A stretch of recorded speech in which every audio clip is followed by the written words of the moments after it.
माढा लोकसभा निवडणुकीमध्ये माढा हा केंद्रबिंदूच राहिला होता। अनेक राजकीय नाट्यमय घडामोडी याच मतदारसंघामध्ये माढा लोकसभा निवडणुकीच्या निमित्तानं समोर आल्या होत्या। मात्र माढा विधानसभेला देखील यंदा वेगळं चित्र असणार नाही। माढा देखील राजकीय पटलावर हाय व्होल्टेज या ठिकाणी जी आहे ते लढती होणारा पाहायला पण मिळत आहेत। मी सध्या माढ्यामध्ये आहे। माढ्यातल्या मानेगावमध्ये आमदार बबनराव शिंदे यांचे पुतणे असलेले धनराज रमेशराव शिंदे यांनी थेटपणे आज जाहीर सभा घेऊन घरामध्ये जी आहे ती घरामधली बंडखोरी जी आहे ती समोर आणली आणि कुठेतरी या विधानसभेला निवडणुकीला सामोरं जाण्याची भूमिका आज मेळाव्यामध्ये स्पष्ट केली। आपल्या समोर धनराज शिंदे आहेत। आता काय सांगाल, एकीकडे 6 टर्मचे काका लढतीमध्ये उच्चांकी राजकीय कारकीर्द मानली जात होती, मात्र काकांचेच आता विरोधात आता राजकीय मंचावर आता फिरावं लागणार आहे, भूमिका थेट जाहीर केली। नेमकं यामागचं काय रहस्य?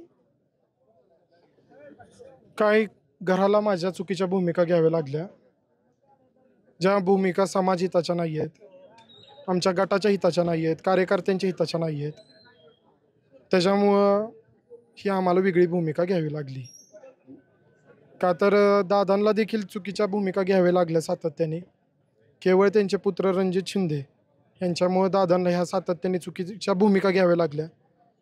त्याच्यामुळे समाज वैतागला आहे आणि समाजाची अपेक्षा आहे कुठं तर मी पुढं यावं, म्हणून मला वेगळी भूमिका घ्यावी लागते। कुठेतर आपण विधानसभा निवडणुकीला या सामोरं जाण्याचा निर्धार या मेळाव्यामधून स्पष्ट केलाय। कोणत्या पक्षाकडून आपल्याला उमेदवारीची मागणी आपण केली आहे? मागच्या महिनाभरापूर्वी देखील आपण आणि आपले वडील देखील शरद पवारांची भेट घेऊन आलात। नेमकं काय त्या भेटीत केलं आणि मागणी काय करण्यात आली होती का? साहेबांना उमेदवारी मागितली ना आम्ही। माढ्यासाठी निवडणुकीला उमेदवारी मागताय, मात्र दुसरीकडे रणजितसिंह शिंदे असल्यामुळेच आपण निवडणुकीच्या रिंगणात असणार आहात का?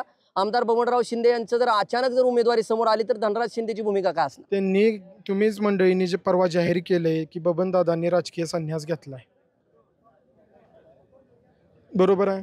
त्याच्यामुळे बबनदादा मला वाटत नाही सध्या निवडणूक लढवतील, पण त्यांचा शेवटी तो त्यांचा घरातला त्यांचा विषय आहे, उमेदवारी कोण लढवल।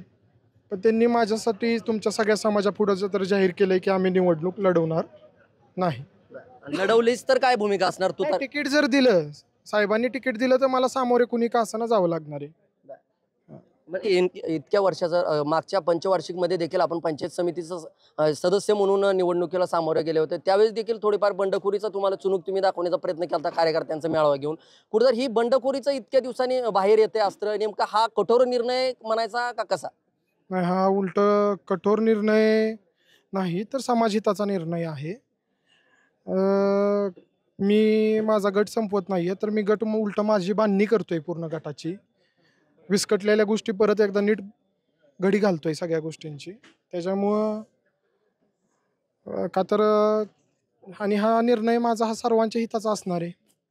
कुठेतर निधीचाही उल्लेख आपण केला, 400 कोटी 600 कोटी नेमकं काय तुम्हाला म्हणायचं की ह्या 5-10 वर्षात तालुक्यात फारशी कामं रखडलीत आणि तीच आकडेवारी मी मगाशी सांगितली की इतर तालुक्यांमध्ये कामं कशी झाली, इतर तालुक्यांमधल्या बाजारपेठा कशा सुधारलेत, इतर तालुक्यांमधले रस्ते असतील, इतर तालुक्यांमधली लोकशाही असेल कशी सक्षम आहे आणि आमच्या तालुक्यातली कशी अडचणीत आहे, ह्या गोष्टी मी मांडलेत। या पुढच्या काळात धनराज शिंदेची भूमिका ही स्पष्टपणे आणि हीच राहणार असं म्हणायचं का? माझी भूमिका निश्चितच हीच राहणार आहे, म्हणूनच हा निर्णय घ्यायला उशीर झाला, का तर ही फार ठोस निर्णय घेणं गरजेचं होता आणि त्याच्यामुळे मी ही वेगळी भूमिका घेतलेली आहे। आपण जर पाहिलं असेल तर येऊ घातलेल्या निवडणुकीला तुतारी ह्या चिन्हाची मागणी जी आहे ती शरद पवारांकडे केली आणि या पुढच्या काळात रणजितसिंह शिंदे असोत अथवा आमदार बबनराव शिंदे असोत त्यांच्या विरोधात तुतारीचं चिन्ह घेऊन निवडणुकीला सज्ज राहणार असल्याचा विश्वास जो आहे तो धनराज शिंदे यांनी TV9शी बोलताना व्यक्त केला। त्यामुळे आता माढ्याच्या राजकारणात शिंदे घराण्यामध्ये बंडखोरीचं जे सत्र आलंय समोर, याची चर्चा जी आहे ते जिल्ह्याच नव्हे तर राज्यभराच्या चर्चेत पाहायला आपल्याला मिळणार आहे। कॅमेरा पर्सन माझा सहकारी बाळकृष्ण गायकवाड, मी संदीप शिंदे, TV9 मराठी, मानेगाव, माढा।